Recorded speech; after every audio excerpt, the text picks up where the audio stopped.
একদিন হযরত আবু তালেব বলতেছে, বলো গো আমার ভাতিজা, তবে এক কাজ করো, আমি এখন মুলকের সামনে ব্যবসার দিকে যাব। আমার নবী বলতেছে, বলে চাচা গো আমি যাব আপনার সাথে। আবু তালেব বলে না ভাতিজা না, তোমাকে নিয়ে যাওয়া হবে না, তুমি বাচ্চা ছেলে, আমরা কোথায় ঘুমাবো, কোথায় থাকবো, কোথায় খাবো দাবো, সেটা তো আমাদের একটা আলাদা ব্যাপার আছে। বলো গো আমার ভাতিজা, আপনি তুমি থাকো আমার বাড়িতে, আমি মুলকের সামনের দিকে যাই। আমার নবী বলছে, ও চাচা গো, আপনি তো আমার দাদুকে বলেছেন আমাকে কোনো সময়তে একা একা রাখবেন না, আমাকে একা একা রেখে কেন মুলকের সামনে যাবেন বলল। বেরাদর ইসলাম মুআজ্জাজ সামানিকেরাও, এ সুমানিকেরাও, আমার নবীজি দুই চোখের পানি ঝরা কান্না করতে লেগেছে। ওগো চাচা, যদি আমার মা বেঁচে থাকতো গো চাচা, আপনার সাথ আমি ধরতাম না, আমি একলা থাকতে পারবো না, তার জন্য চাচা তোমার সাথে আমি যেতে চাই। আমার নবীজি কেঁদে কেঁদে বলছো, গো চাচা, আমার যদি দাদু বেঁচে থাকতো আমি আপনার সাথে যেতাম না, আমার যদি মা বেঁচে থাকতো আপনার সাথে আমি যেতাম না, আমার যদি বাবা বেঁচে থাকতো আপনার সাথে আমি যেতাম না, আমার মা নাই, দাদু নাই, বাবা নাই, ওগো চাচা আপনি হলেন আমার বাবা, আপনি হলেন আমার মা। জোরে বলেন। বেরাদর ইসলাম মুআজ্জাজ সামানিকেরাম, আবু তালেবের মনটা বাবা গলে গেল, বলেন না থুয়ে যাব না, আমার সাথে করে আমিও মুলকে সামনে নিয়ে যাব। আমার নবী মুস্তাফাকে আপনার মুলকে সামনে ব্যবসা করার জন্য আপনার নিয়ে গেলেন। আবু তালেবের সঙ্গে বাবা চলতে লাগলো। বাবা চলতে চলতে বাবা একজন কাফিলেরা ব্যবসা করার জন্য বাড়িয়েছে, ওনার সাথে বাবা যে আমার নবী মুস্তাফা আছে। আমার নবীজি বেরাদর ইসলাম মুআজ্জাজ সামানিকেরাম এক জায়গাতে আরাম বিশ্রাম করবেন। আবু তালেব বলছে, গো কাফিলারা, তোমরা এক কাজ করো গো, ওই যে একটা গাছ দেখা যায়, ওই গাছের কাছে চলো আরাম করব। বাবাজি মুসলমান ভাইরা সুনামানিকেরাও, একটা গাছ তারাতে সবাই আরাম করতেছে, আর আমার নবী মুস্তাফা একটা গাছে একলাই আরাম করতেছে। জোরে হবে না? একটা গাছে সমস্ত কাফিলারা আরাম করছে, আর আমার নবী মুস্তাফা একটা গাছে একলাই আরাম করছে। জি, ওই জায়গাতে বাবা একটা খানকা ছিল, খানকা, একজন রাহিব এই দৃশ্যটা দেখতে পেয়েছে। ব্যাপার কি, ওই ছেলেটা গাছের গোড়াতে বসে আছে, আর এনারা এই গাছের তলায়। ব্যাপারটা কি, ওই রাহিবটা মনে মনে ভাবছে, গাছের তলাতে দুজন ছাড়া তো কেউ বসতে পারবে না, তাহলে দুজনের মধ্যে যে কোনো একজন হবে কি, ঠিক না? কিতাবের মধ্যে বা প্রমাণ আছে, বেরাদর ইসলাম ওই গাছটার নাম কি জানা আছে নি? বাবাজি মুসলমান ভাইরাও, এ সুনামানিকেরাও, নবী আমার যে গাছটাতে বাবা আরাম করতেন, বাবাজি ওই গাছটার নাম হলো সাহাবী গাছ। কি বললাম? হ্যাঁ, গাছটার নাম হলো সাহাবী গাছ। ওই গাছের তলায় বাবাজি দুজনা বসতে পারবে, তাছাড়া আর কেউ বসতে পারবে না। ওই গাছের তলাতে বাবাজি এক নম্বর বসবেন আমার নবী মুস্তাফা। জোরে বলেন। দ্বিতীয় নাম্বার হলো বাবাজি হযরতে আলী। জোরে বলেন। ওই গাছের তলায় আমার নবী মুস্তাফা আর আবু তালেবের বেটা আলী, বাবাজি দুজন ছাড়া কেউ বাবা বসতে পারবে না। ওই গাছটার নাম হলো বাবা সাহাবী গাছ। এ বাবাজি মুসলমান ভাইরাও, আমার নবীজি একলাই ওই গাছে বসে আছে রে বাবা। বাবাজি একজন রাহিব দেখতেছে, ব্যাপার কি, ওই গাছে তো দুজন ছাড়া কেউ বসতে পারবে না। এক হলো আব্দুল্লাহর বেটা মুহাম্মদ, আর একটা হলো আবু তালেবের বেটা হযরতে আলী। তিনারা দুজন ছাড়া কেউ বসতে পারবে না। নিশ্চয়ই আখির জামানার নবী নবী হবেন। বাবা যে খানকার বাবা যে রাহিবটা বাবা যে যারা গাছতলাতে কাফেলারা বসে আরাম করতেছে বাবা ওই জায়গাতে গিয়ে বলতেছে বলো গো ভাইরাও তোমাদের সকলের দাওয়াত থাকলো খানকাতে সকলে তোমরা খাওয়া দাওয়া করবে তোমাদের জন্য একটা উট জবাই হয়েছে তোমরা সকলে খানকাতে দুটি করে খেয়ে দিয়ে যাবে। কিন্তু বাবা ওই রাহিব মনে মনে চিন্তা করেছেন সব আয়োজন করতেছেন আমার নবী মুস্তাফার জন্য। জোরে বলেন না সুবহানাল্লাহ। এদিকে বেরাদ ইসলাম মুআদ্দাস সামারিকরা আবু তালেব বলল গো কাফিলারাও ওই দেখো খানকাতে আমাদেরকে দাওয়াত করেছে আমরা সকলে খানা খেতে যাব। তখন বাবা ওই দলের মধ্যে একজন ব্যক্তি বলছে হুজুর গো এতগুলি মালপত্র ছেড়ে দিয়ে যদি আমরা খানা খেতে যাই কেউ যদি জিনিসপত্র গুলো চুরি চামারি করে নেয় তাহলে তো সব কিছু আমাদের হয়ে যাবে। কিন্তু বেরাদ আবু তালেব বলছে বলো গো কাফিরা চিন্তা করো না আমার ভাতিজাকে এই জায়গাতে বসিয়ে আমরা খানা খেতে যাব আমরা যাব দাওয়াত খেতে। কিন্তু বাবাজি ওই খানকার রাহিবটা আমার নবীর জন্য সবাইকে দাওয়াত করেছে নবীকে রেখে দিয়া তারা খানা খেতে যাবে। টাইম যখন হলো আমার নবী কইছে ভাতিজা এখানে এসো এই দেখো খানকাতে আমরা দুটি করে খেয়ে দেখে আসি আর তোমার জন্য আমরা দুটি খাবার নিয়ে আসবো তুমি এই জায়গাতে আরাম করো। সবাই চলে গেছে খানকাতে বাবা খানা খাওয়ার জন্য সব লাইন হয়ে বসে গেছে। ওই রাহিবটা যে দাওয়াত করেছে উনি কিন্তু আবার নবীকে খুঁজছেন ওই লাইনের ভিতরে। কি ব্যাপার যার জন্য এত বড় আয়োজন করলাম সে তো নাই। এখন রাহিবটা বলতেছে বলো গো তোমাদের দলের ভিতরে একটা বাচ্চা ছেলে ছিল একটা গাছে একলাই বসেছিল ছেলেটা কোথায়? তখন আবু তালেব বলছে বলে ভাই গো ওটা হলো আমার ভাতিজা আমি তিনাকে আমাদের মালপত্র যে জায়গাতে আছে ওই জায়গাতে বসিয়ে দিয়ে আমরা খানা খেতে এসেছি। রাহিবটা বলছো গো ভাইরা কোনো বেয়াদবি নিবেন না আপনি আগে ওই ছেলেটাকে নিয়ে আসেন ওনার জন্য এত বড় খানার আয়োজন করেছি উনাকে রেখে দিয়া তোমরা খানা খেতে এসেছো এটা আবার কেমন করে হয়? জলদি করে যাও তোমার ভাতিজাকে সঙ্গ করে নিয়ে যাও। আমার নবীকে নিয়ে আসলেন নিয়ে আসার পরে বাবা খানাটা যখন খাওয়া হয়ে গেল হয়ে যাওয়ার পরে বাবা যে রাহিবটা বলছো গো এই ছেলেটার আপন কে আছে বলুন লাও। আবু তালেব বলছে আমি তো আপন আমি উনার চাচা বলতেছি তবে তোমাদেরকে একটা কথা বলবো গো তোমরা এখন কোথায় যাবো? তা আবু তালেব বলছে আমরা মুলকে সামে ব্যবসা করতে যাব। রাহিবটা বলতেছে বলে শোনো গো তোমরা মুলকে সামে কেউ ব্যবসা করতে যেও না মুলকে সামে ব্যবসা করতে যেও না। বাবাজি ওই রাহিবটা বলছে বলো গো আপনার ভাতিজাকে নিয়াও তোমরা কেউ মুলকে সামে যাবে না। আবু তালেব বলছে কেন গো কি হবে কি হবে কি হবে? তখন রাহিবটা বলছে বলো গো আবু তালেব তবে শোনো গো শোনো আমরা তাওরাতের মধ্যে পড়েছি যিনি হবে আখেরি জামানার নবী তিনার মায়ের নাম হবে মা আমিনাও তিনার আব্বার নাম হযরতে আব্দুল্লাহ তিনার দাদুর নাম হলো আব্দুল মুতাল্লিব তিনার নানার নাম হবে আব্দুল ওয়াহাব জোহরি ইনি হবে আখেরি জামানার নবী। তোমরা যদি তোমার ভাতিজাকে মুলকে সামনে নিয়ে যাও ইহুদিরা তিনাকে বাঁচতে দেবে না তোমরা আশেপাশে ব্যবসা করে বাড়ি চলে যাও তোমরা কেউ মুলকে সামনে যাবে না। আবু তালেব বলছো গো কাফেলারাও আমার ভাতিজাকে নিয়ে আমি আর মুলকে সামনে যাব না। বলে কেন যাবেন না? বলে দেখো গো যেই ভাতিজার আব্বা নাই গো যেই ভাতিজার মা নাই গো দুনিয়াতে বেঁচে এখন ওনার বাবা মা হলাম আমি এখন যদি কিছু ক্ষতি হয়ে যায় আমার আব্বার সামনে কাল কিয়ামতের ময়দানে আমি মুখ দেখাতে পারবো না।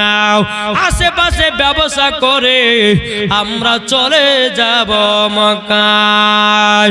বাবা যে মুসলমান ভাইয়েরও এ সুরামানিকেরও এরকম ভাবে নিয়ে যখন আপনার চলতে লাগলো বাবা টুকরো টুকরো করে আপনার বাড়ি থেকে যায় ব্যবসা যখন হয়ে গেল, আমার নবীকে নিয়ে মক্কাতে যখন বাবা পৌঁছে গেল, পৌঁছে যাবার পরে আবু তালেব বলছো গো ভাতিজাও, দেখো দেখো তোমার কত এখনো দুশ্মন আছে গো, তুমি কোন সাধারণ কোন ছেলে নয়, তুমি হলে আখেরি জামানার নবী।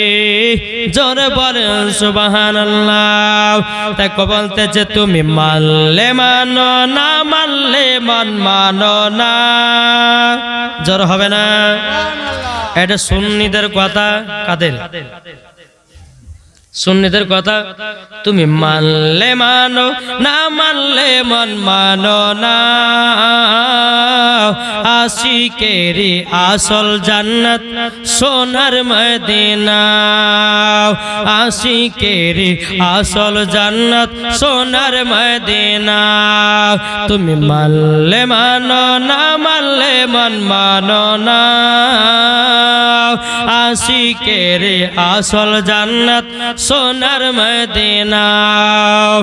আশিক হৃদয়ে যত ইশকেরি জ্বালা, জোরে বলেন।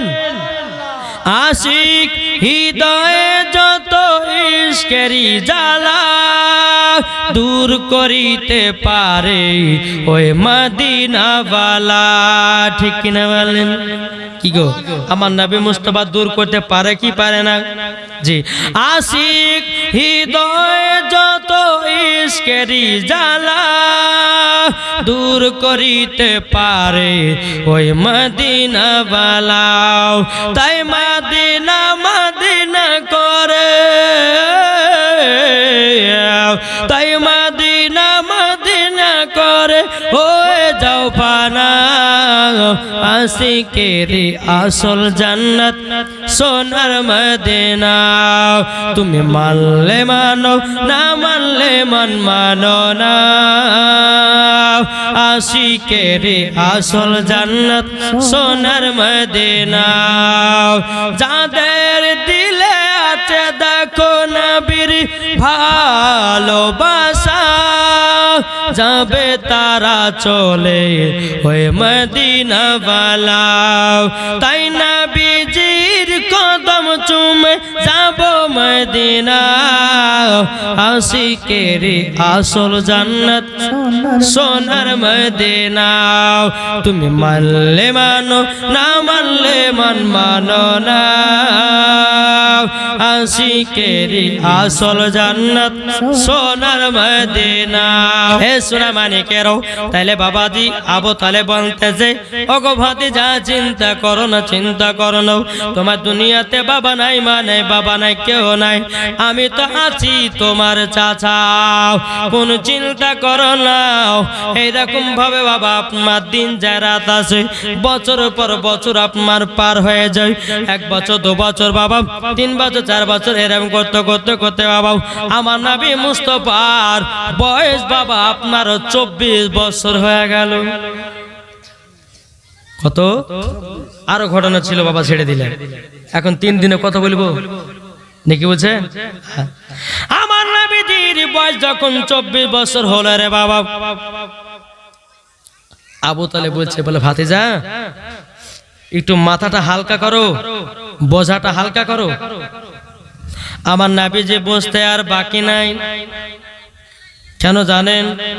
আমার নবী বোঝা গেছেন যে আমার চাচা কিছু কাজ করতে বলছেন।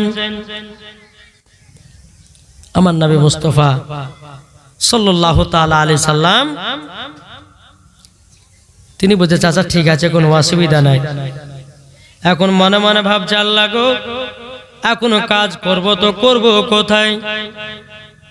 কিন্তু বাবাজি মক্কাতে একজন নারী ছিল, তার নাম হলো মা খাদিজা। জোরে বলেন সুবহানাল্লাহ। মা খাদিজা রাদিয়াল্লাহু তাআলা আনহা বাবাজি তিনি অনেক টাকা পয়সা ধন দৌলতের মালিক ছিল, আর মা খাদিজার বাড়িতে জানো বাবাজি অনেক আপনার গোলামেরা কাজ করত।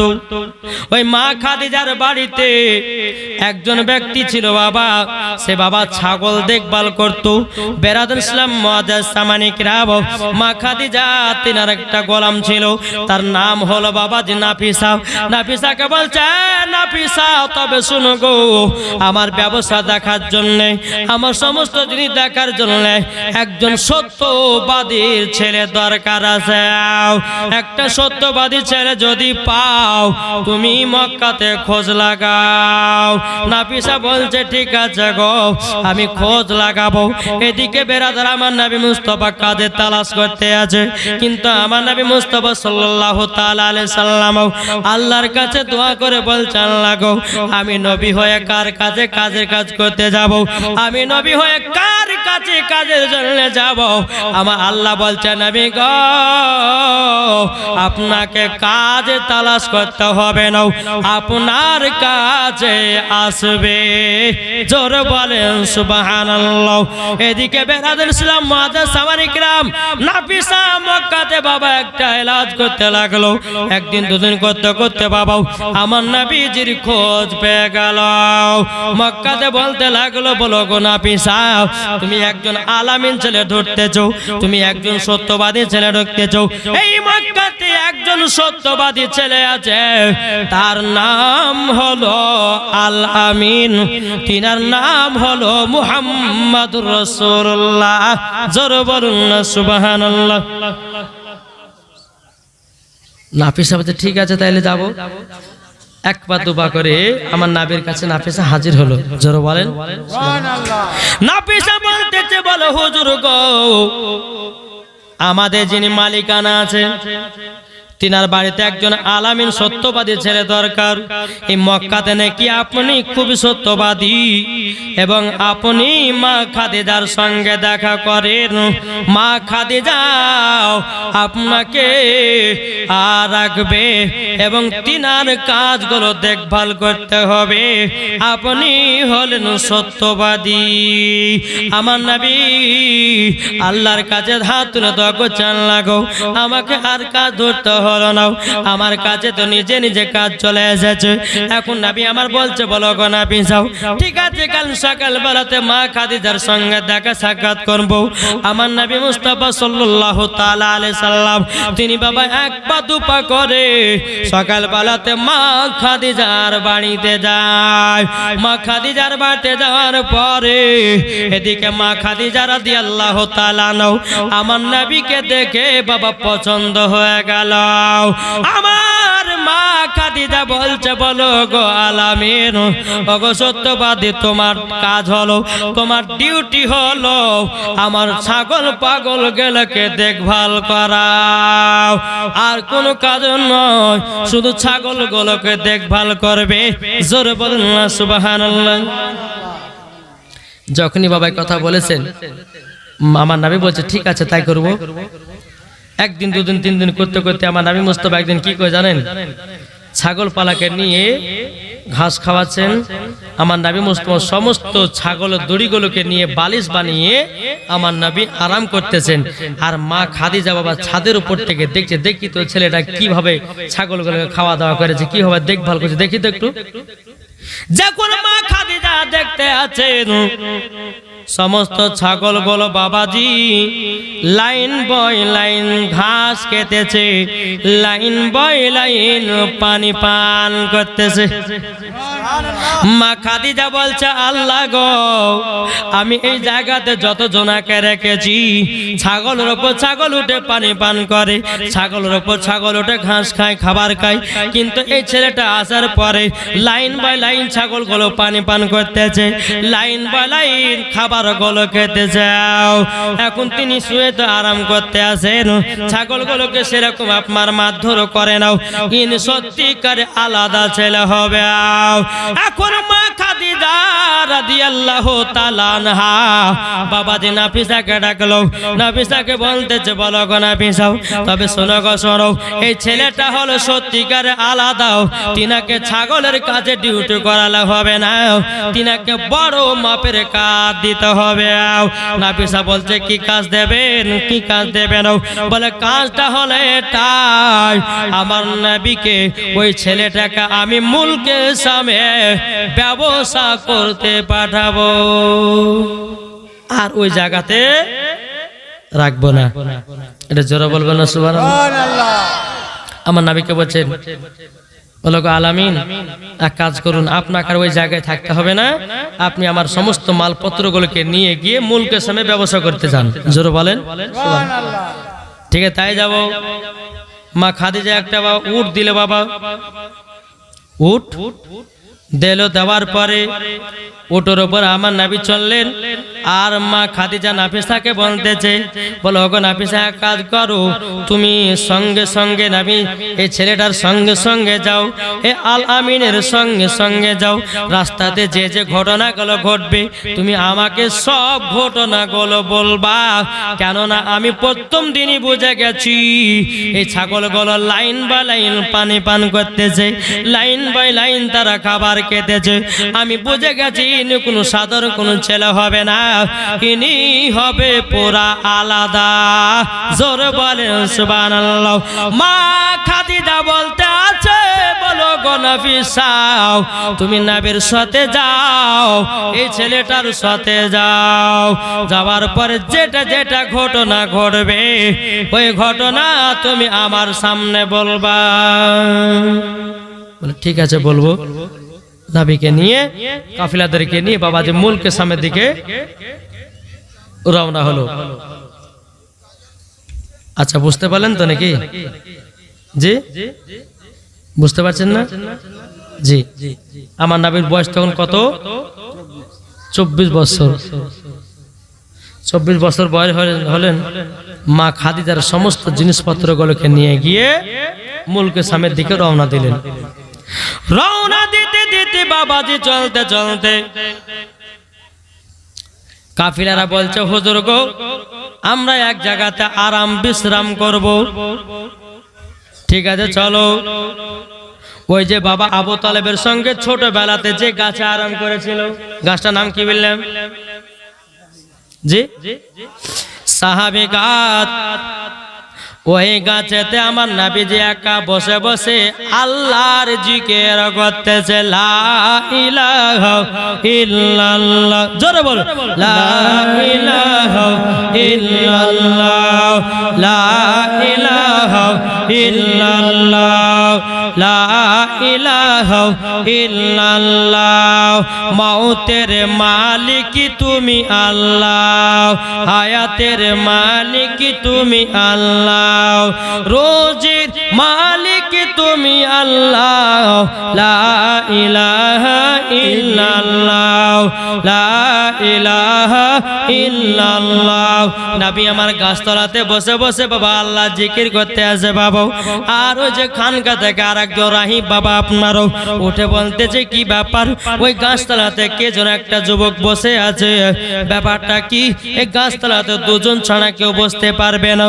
এখন বাবাজি মুসলমান ভাইরাও, এ সোনা মানিকেরাও, আবার একটা খানকা থেকে বাবাজি কাফিলাদেরকে বললো, ওগো কাফিলারাও, তোমরা সকলে আমার বাড়িতে আমার খানকাতে দুটি খাওয়া দাওয়া করবে, খাওয়া দাওয়া করে তারপরে তোমরা যাবা। আমার নবী দাওয়াত করলেন। বেরাদর ইসলাম মুআজ্জাজ সামানিকেরাম, আমার নবীকে নিয়ে বাবা যখন আপনার টুকটো টুকটো করে চলতে লাগলেন খানা খাওয়ার জন্য, দাওয়াত খাওয়ার জন্য, ওই রাহিবটা বলতে আছে গো, বলো গো ভাইরা, তোমাদের মধ্যে যিনি একলাই গাছে একটা গাছে বসেছিল ওই ছেলেটা কোথায়? আমার নবী বলছে আমি হলাম সে ছেলে। বলো তোমার নাম কি? বলে আমার নাম হলো, আসমানে ছিল আহমদ, জমিনে ছিল মুহাম্মদুর রাসূলুল্লাহ সাল্লাল্লাহু তাআলা আলাইহি সাল্লাম। বাবাজি মুসলমান ভাইরাও, এই সূরা মানিকেরাও, ওই রাহিবটা বলছো গো, আপনি তো তাহলে আখেরি জামানার নবী। আমার নবী বলছে যে হ্যাঁ আমি তো আখেরি জামানার নবী। বলে গাছটাতে আমি এবং আমার চাচার বেটা আলী ছাড়া কেউ গাছে বসতে পারবে না। বেরাদুল ইসলাম মাদ্রাসা সামানে কিরাম রাহিবটা বলতে আছে, বলো গো শোনো গো, তোমাদেরকে একটা কথা বলে, ও কাফিলারা, তোমরা এই ছেলেটাকে নিয়ে মুলকে সামনে ব্যবসা করতে যেও না। যদি যাও তারা এই ছেলেটাকে তারা বাঁচিয়ে রাখবে না। এই ঘটনা একবার ছোটবেলাটা হয়েছিল, আর নবী যখন 24 বছর হলো তখন এই ঘটনা একবার ঘটেছিল। জোরে বলেন সুবহানাল্লাহ। তো সমস্ত কাফিলারা বলছে তাহলে কোথায় যাব? আশেপাশে আপনার এদিক সেদিক দেখার পরে বাবাজি আশেপাশে আপনার ব্যবসাটা করে, এদিকে বেরাদার মা খাদিজার যে মালিকানা ছিল বাবাজি তার নাম হলো বাবা নাফিসাও। ওই নাফিসা একটা চিঠি লিখলো, চিঠি লেখার পরে মা খাদিজার কাছে আগামে পাঠিয়ে দিল বাবা। আর এদিকে মা খাদিজা রাদিয়াল্লাহু তাআলা আনহা তিনি বাবা একটা স্বপ্ন দেখছেন, আসমানের একটা তারাও মা খাদিজার ছাদের উপর পড়েছে। যখন বাবা কথা বাবা এই স্বপ্ন মা খাদিজা দেখেছে, মা খাদিজা দেখার পরে সকাল বেলাতে বাবাজি মক্কাতে একজন বাবা বসাল বড় মাওলানা ছিল, তার নাম হলো ওয়ারাকা বিন নাফিল। তিনার কাছে যায়, বলে চাচা গো একটাই আমি স্বপ্ন দেখলাম। বলে কি স্বপ্ন? বলে চাচা গো আমি রাত্রে বেলা আরাম করতেছিলাম, আমার ছাদের উপরে জানো একটা আলো জানো নেমে পড়লো। এটার মানে কি বলুন? ওয়ারাকা বিন নাফিল বলছো গো খাদিজা, তবে শোনা গো, শোনা গো খাদিজা, তোমার এবার তৃতীয়বারের বিয়ে জানো এসেছে। জোরে বলেন। মা খাদিজা বলছে, বলো গো চাচা, আমার তো পরস্পর দুবার বিবাহ হয়ে গেছে, আমি আর বিবাহ শাদী করব না। এখন বাবা ওয়ারাকা বিন নাফিল বলতেছে, ও গো খাদিজা, এবার তোমার সঙ্গে যার বিয়ে হবে উনি কোনো সাধারণ কোনো ছেলে নয়, উনি হবে আখেরি জামানার নবী, উনি হবেন সত্যবাদী, উনি হবেন আল আমিন। জোরে বলেন। বলে তাই নাকি? বলে হ্যাঁ। এখন মা খাদিজা বলছে মক্কাতে আল আমিন বলে তো আমার বাটে যে ছেলেটা কাজ করছে উনি তো আল আমিন, উনি তো সত্যবাদী, তাহলে তিনার সাথে কি আমার বিয়ে হবে? মা খাদিজার মনে কিন্তু বাবা আনন্দ হতে লেগেছে রে বাবা। জোরে বলেন সুবহানাল্লাহ। এখন বাবা মা খাদিজা বলতেছে, বলো ওয়ারাকা বিন নাফিল, আমার বাড়িতে যিনি কাজ করে উনার নাম তো আল আমিন, উনি হলেন মক্কার সত্যবাদী। ওয়ারাকা বিন নাফিল বলছো গো খাদিজা, উনি হবেন আখেরি জামানার নবী, উনি হবে সমস্ত নবীদের নেতা। জোরে বলেন না সুবহানাল্লাহ। যখন বাবা এই কথা বলাও, কিন্তু মা খাদিজার কাছে একটা চিঠি বাবা পাঠায়া দিয়েছিল।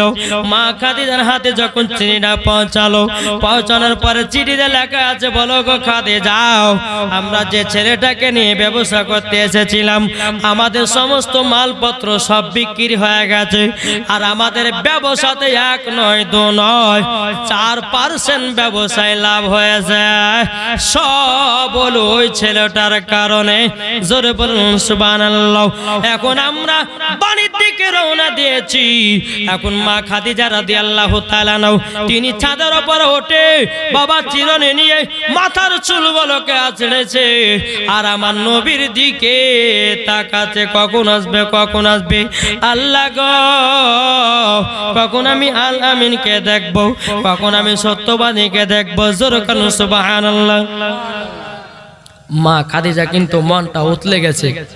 জি, মা খাদিজার একবার নয় 2 বার বিয়ে হয়েছিল। একবার বিয়ে হলো, 2টা সন্তান হলো, 2টো সন্তান মারা গেল, স্বামীও মারা গেল। আবার মা খাদিজা দ্বিতীয় বিবাহ করলেন, বাবা 2টো সন্তান হলো, স্বামী মারা গেল।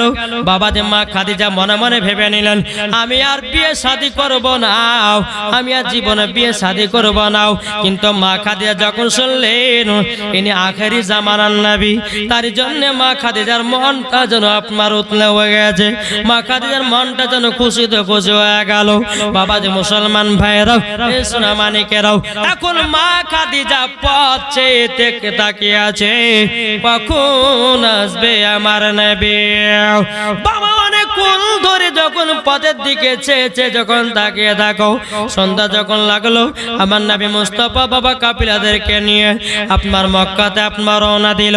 মক্কার ভিতরে যখন বাবা প্রবেশ করলো, মক্কার ভিতরে প্রবেশ করার পর বাবা যে মুসলমান ভাইরাও, এ সোনা মানিকেরাও, আমার নবী মুস্তাফা এক পা দুপা করে মা খাদিজার কাছে যায়। ওগো খাদিজা, পেরা আমি 1 মাস মুলকে সামে কাটিয়ে আসলাম, আমার বেতনটা দাও, আমার বেতনটা নিয়ে আমি বাড়ি যাই। কিন্তু মা খাদিজা নবীর চেহারা মোবারকের দিকে একই নজরে তাকিয়ে আছে। মা খাদিজা একই নজর বাবাজি তাকিয়ে আছে আমার নবীর দিকে। জোরে বলেন সুবহানাল্লাহ। মা খাদিজা বলছে, বলে নবী গো, আলামিন সত্যবাদী আপনি, আমার ব্যবসাটা আপনি লাভ করেছেন, আপনাকে 1 মাসের বেতন আমি ডবল করে দিলাম। জোরে বলেন সুবহানাল্লাহ। জি, মানে 1 মাসের যেটা পেত সেটা ডবল বেতন আমার নবীকে দিলেন। নবী আমার যে উটটাতে চড়ে গেছিলেন, ওই উটটা রেখে বাড়ি যাচ্ছেন। মা খাদিজা বলছে, বলে নবী গো, যে উটটাতে আপনি চড়ে এসেছেন এখানে রাখবেন না, আপনার শত করে নিয়ে যান। জোরে বলেন। কারণ মা খাদিজা বুঝে গেছেন ইনি কোনো সাধারণ ছেলে নয়, ইনি হলো আখেরি জামানার নবী। মা খাদিজা যখন এই কথা বললেন, বাবা আমার নবী মুস্তাফা উটের উপরে আপনার চড়ে গেল। মা খাদিজা বলছে, নবী গো, এই উটটা আপনাকে আমি দিয়ে দিলাম, আপনি ব্যবহার করবেন, দ্বিতীয় কেউ করবে না। মা খাদিজা রাদিয়াল্লাহু তাআলা নাও আমার নবীকে ডবল বেতন দিল রে বাবা। ডবল বেতন দেওয়ার পরে আমার নবী মুস্তাফা টুকটুক টুকটুক করে বাড়ির দিকে রওনা দিল। আমার নবী মনে মনে ভাবছে, আল্লাহ গো, আমার প্রথম রোজগারের টাকাও, প্রথম মাসের টাকাও, আমার যদি মা বেঁচে থাকতো মার হাতে টাকাটা আমি দিতাম, আমার যদি বাবা বেঁচে থাকতো বাবাকে আমি টাকাটা দিতাম, আমার যদি দাদু বেঁচে থাকতো আমার প্রথম মাসের টাকাও আমার দাদুর হাতে দিতাম। আমার মা নাই, আমার বাবা নাই, আমার দাদু নাই, এখন আমি টাকাটা দিব তো দিব কাকে? আমার নবী মুস্তাফা সাল্লাল্লাহু তাআলা আলাইহি সাল্লাম তিনি বাবা 1 পা 2 পা করে আবু তালেবের কাছে গেলেন। যাবার পরে বলছে, চাচা গো, প্রথম টাকা মার হাতে দিতে হয়, কিন্তু চাচা গো আমার তো মা নাই, আপনি আমার মা, আপনি আমার বাবা, তবে এক কাজ করুন, প্রথম মাইনার টাকাটাও আপনার হাতে আমি দিলাম। জোরে বলেন। আমার আবু তালেব 2 চোখের পানি ঝরা কাঁদছে, বলে গবাদি যাও, যদি তোমার মা থাকতো কত আদর হতো গো, কত আনন্দ হতো। ও যুবকেরা রে, যে সমস্ত যুবক ভাইরা নিজের নিজের কাজ করো, আগে নিজের বউকে টাকা পয়সা প্রথম না দিয়ে নিজের মাকে দিও রে ভাই, মার সেবা করো, মাকে মোহাব্বত করো। এখনকার যুবকেরা বাবাজি নতুন নতুন বাবা সুন্দর সুন্দর বিবি পেয়ে মার খবর লাই না, বাবার খবর লাই না। বাবাজি বেটা বউ ঘরের ভিতরে ছাপ্পর কাটে ঘুমায় আছে, আর মাকে দিয়েছে বাবা মায়ের সাথে। ওরে যুবকেরা রে, মার সেবা করো, মার সেবা করো, শুধু বিবির পাগল হয়েও না। আমি এটা বলতে চাইছি না যে বিবিকে ভালোবাসিও রে, কথা বলি না বাবা। মাকে মার জায়গাতে রাখো, বাবাকে বাবার জায়গাতে রাখো, বাবাজি বিবিকে বিবির জায়গাতে রাখো, বোনকে বোনের জায়গাতে রাখো, ভাইকে ভাইয়ের জায়গাতে রাখো। এইরকম ভাবে যদি আপনি চলতে পারেন, মরার পরে জান্নাতি। জোরে বলেন। নাহলে আমরা এখন কি করছি? হ্যাঁ, বাবা সুন্দরী বউ পেলে মার কথা বলে যায় না গো? জি, হ্যাঁ। ঠান্ডার সিজন বাবা, যখন মাঘ মাসে ঠান্ডা পড়ে, বউ বেটা তো শুয়ে আছে ঘরের ভিতরে মোটা মোটা ল্যাপ নিয়ে, আর মাকে দিয়েছে একটা পাতলা কম্বল। রাত্রে বেলাতে বাবা জাড় ভাঙে না, থরথর করে কাঁপছে আর রাত পার করতেছে। যুবক, তোমার মা তোমাকে গর্ভে 10 মাস 10 দিন রেখে তোমাকে দুনিয়ার মুখ দেখিয়েছে, নাকি গো জি আগে মাকে মোহাব্বত করো, দেখবে ওই বাড়িতে আল্লাহ রহমত বর্ষিত হবে। জোরে বলেন সুবহানাল্লাহ। তাকে বলতে যে মা বাবাকে দুঃখ দিলে নামাজ হবে না, হবে মা বাবাকে কষ্ট দিলে নামাজ হবে না। আল্লাহ নবীজি দয়া তার পাবে না, আরে আল্লাহ নবীজি দয়া তার পাবে না। মা বাবা অতি আপন, মা বাবাকে করো যতন, মা বাবা অতি আপন, মা বাবাকে করো যতন। মা বাবা দুঃখ পেলে নামাজ হবে না, মা বাবা কষ্ট পেলে নামাজ হবে না।